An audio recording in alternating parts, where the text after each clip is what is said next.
வணக்கம். என் பேர் விண்ணரசி. நான் சத்யா ஸ்பெஷல் ஸ்கூலில் ஸ்பீச் தெரபிஸ்ட்டாக ஒர்க் பண்ணிகிட்ருக்கேன். இன்றைக்கி நான் என்ன விஷயம் உங்களோட ஷேர் பண்ணிக்க போகிறேன் அப்படின்னா, ஸ்பெஷல் எஜுகேட்டர்ஸ் அவங்களோட கிளாஸ் ரூமில் ஸ்டூடெண்ட்ஸ் கிட்ட கம்யூனிகேஷன் டெவலப்மெண்ட் எப்படி எடுத்துகிட்டு வருது, அதுக்கான அப்ரோச்சஸ் அண்ட் ஸ்ட்ராட்டஜிஸ்லாம் என்னென்ன ஸ்ட்ராட்டஜிஸ் யூஸ் பண்ணணும் அப்படின்றத பற்றி தான் இன்றைக்கி நான் சொல்ல போகிறேன். ஃபர்ஸ்ட் ஆஃப் ஆல், நம்ம குழந்தைங்க கிட்ட ஒரு டீச்சராக இல்லாமல் ஒரு கம்யூனிகேஷன் பார்ட்னராக மாறணும். ஏன்னா எந்த குழந்தையுமே கம்யூனிகேஷன் பார்ட்னர் எனக்கு இருக்காங்கன்னு ஒரு ஃபீல் வந்தால் தான் கம்யூனிகேஷன் ஸ்டார்ட் பண்ணவே செய்வாங்க. ஸோ நம்ம டீச்சராக இருந்தாலும் சரி, ஒரு கம்யூனிகேஷன் பார்ட்னராக நம்ம அவங்களுக்கு மாறணும். ரெண்டாவது, அவுல் ஸ்ட்ராட்டஜி யூஸ் பண்ணணும். அவுல்னா என்ன அப்படின்னா, observe, wait and listen. For example, இப்போ ஒரு குழந்தை ஒரு டாய்ஸ் எடுக்கிறாங்க, அவங்களுக்கு அதில் இன்ட்ரெஸ்ட் இருக்குது அப்படின்னா, அவங்களுக்கு எந்த பொருளில் இன்ட்ரெஸ்ட் இருக்கோ அந்த விஷயத்த லீட் பண்ணணும். ஸோ அவங்களோட இன்ட்ரெஸ்ட்டுக்கு தகுந்த மாதிரி நம்ம கம்யூனிகேட் பண்ணணும்.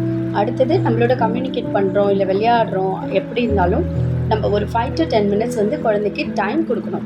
அந்த வெயிட்டிங் பீரியட் தான் அவங்களுக்கான டர்ன் டேக்கிங்காகவும் இருக்கும்.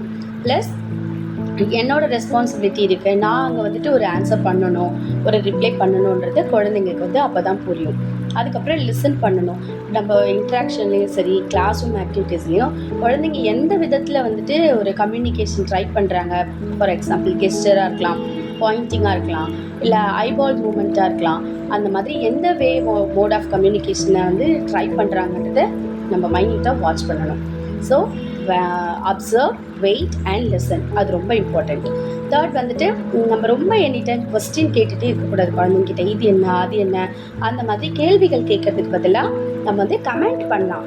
நீங்கள் ஆப்பிள் தொட்டிருக்கீங்க, ஆப்பிள் ரெட் கலரில் இருக்குது, ஆப்பிள் ஸ்வீட்டாக இருக்கும், ஆப்பிள் உனக்கு பிடிக்கும். இந்த மாதிரி நம்ம அவங்க செய்கிற விஷயங்களை கமெண்ட்டாக பண்ணோன்னா குழந்தைங்க ஈஸியாக கம்யூனிகேஷன் சரி, லாங்குவேஜ் டெவலப்மெண்ட்டும் ஈஸியாக நடக்கும். நம்ம கொஸ்டின் நிறைய கேட்டோம்னா குழந்தைங்க ஒரு ப்ரெஷர் ஆகிடுவாங்க. நம்ம பதில் சொல்லணுன்ற ப்ரெஷர் க்ரியேட் பண்ணி அது என்ன விஷயன்றதை கூட நம்ம கவனிச்சிக்க மாட்டாங்க. ஸோ கொஸ்டின் லெஸ் பண்ணிவிட்டு நம்ம கமெண்ட் அதிகமாக பண்ணணும். அதே மாதிரி கம்யூனிகேஷன் டெவலப் பண்ணுறதுக்கு ஒரு எக்ஸ்பென்சிவான டாய்ஸ் வாங்கணும், மெட்டீரியல்ஸ் வாங்கணும், அந்த மாதிரி எதுவுமே கிடையாது. உங்களோட டே ரொட்டீன்ஸ் இருக்கு இல்லையா, காலைல குழந்தைங்க உங்ககிட்ட வந்ததுலேருந்து ஈவினிங் ரிட்டர்ன் போகிற வரைக்கும் என்னென்ன விதமான ஆக்டிவிட்டீஸ், கிளாஸ் ஆக்டிவிட்டீஸ் கொடுக்குறீங்களோ, லன்ச் டைம் இருக்கும், பிரேக் டைம் இருக்கும், குரூப் ஆக்டிவிட்டி இருக்கும், அந்த மாதிரி பால் பாசிங் கேம் இருக்கும். ஸோ இந்த மாதிரி எல்லா சூழ்நிலையும் பயன்படுத்தி கம்யூனிகேஷனை ஈஸியாக டெவலப் பண்ணலாம். அதே மாதிரி நம்ம ரொம்ப டிமாண்ட் பண்ணக்கூடாது குழந்தைங்கக்கிட்ட. இதை செஞ்சால் தான் நான் கொடுப்பேன், இதை பண்ணால் தான் கிடைக்கும். அந்த மாதிரி டிமாண்ட் பண்ணுறதை விட்டுட்டு நம்ம மாடல் பண்ணி காமிக்கலாம். ஃபார் எக்ஸாம்பிள், ஏதோ அந்த ஸ்டூடெண்ட்டுக்கு ஏதோ தேவைப்படுதுன்னா, இது வேணும், எனக்கு கொடுங்க, நம்ம அந்த விஷயத்தை செஞ்சுக்கிட்டே அதுக்கான வார்த்தைகளையும் சரி, கெஸ்டர்ஸும் சரி மாடல் பண்ண இப்படி தான் கம்யூனிகேட் பண்ணணுன்றதை நேச்சுரலாக குழந்தைங்க கற்றுப்பாங்க. டிமாண்ட் பண்ணி நம்ம எடுத்துகிட்டு வரக்கூடாது. நேச்சுரலாக அவங்களுக்கு நம்ம மாடல் பண்ணி காமிச்சு அவங்கக்கிட்ட கம்யூனிகேஷன் டெவலப்மெண்ட் பார்க்கணும். அதே மாதிரி குழந்தைக்கு ஏதோ ஒரு வேர்பல் இல்லாத குழந்தை கூட ஏதோ ஒரு சவுண்ட் கொடுக்குறாங்க. இப்போ ஃபார் எக்ஸாம்பிள், கார் பார்க்குறாங்க, கார் வச்சுட்டு கா ஏதோ ட்ரை பண்ணுறாங்கனாலும் நம்ம அதை ரீகாஸ்ட் பண்ணணும். அதாவது அதை எக்ஸ்பேண்ட் பண்ணி ரீகாஸ்ட் பண்ணணும்.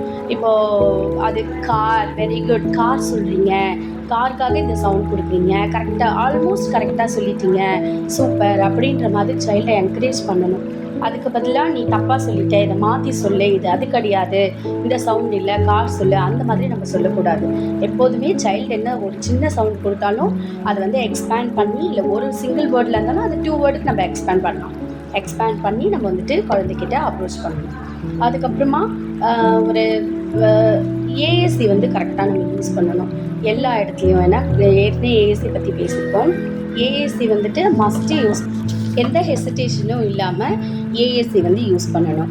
ஏன்னா குழந்தைங்க நினைக்கிறதையோ பார்க்குறதையோ செய்யணும்னு தோன்றதையுமே ஒரு பிக்சர் மூலியமாகவோ, ஒரு சிம்பிள் மூலியமாகவோ எப்படி கம்யூனிகேட் பண்ணணும்னு நம்ம சொல்லி கொடுத்துட்டோம்னா அவங்க எந்த தயக்கமும் இல்லாமல் அதை அழகாக பயன்படுத்த ட்ரை பண்ணுவாங்க.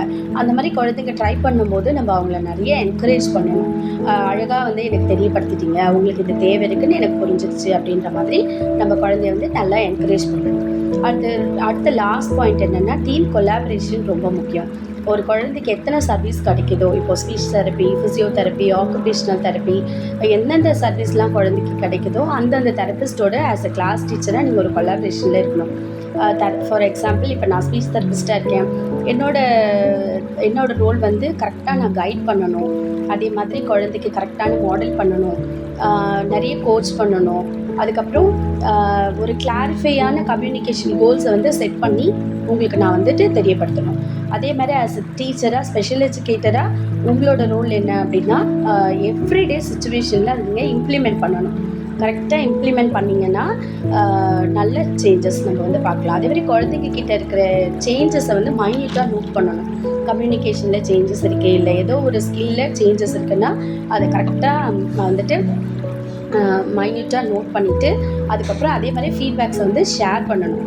அது தெரபிஸ்ட்கிட்டேயும் சரி மற்ற டீச்சர்ஸ்கிட்டேயும் ஃபீட்பேக்ஸ் வந்து ஷேர் பண்ணால் தான் இது ஒர்க் அவுட் ஆகுது, இந்த குழந்தைக்கு இந்த மெத்தட் நல்லாவே இருக்குது, ஸோ இதை நம்ம எல்லா விஷயத்தையும் ஃபாலோ பண்ணலான்றபடி குழந்தைக்கு நம்ம எல்லோரும் தொடர்ந்து ஃபோக்கஸ்டாக ஒர்க் பண்ண முடியும். ஸோ இன்றைக்கான செஷனில் இந்த 9 ஸ்ட்ராட்டஜிஸ் பற்றி தான் சொல்லணும்னு நினச்சேன். ரொம்ப தேங்க்யூ.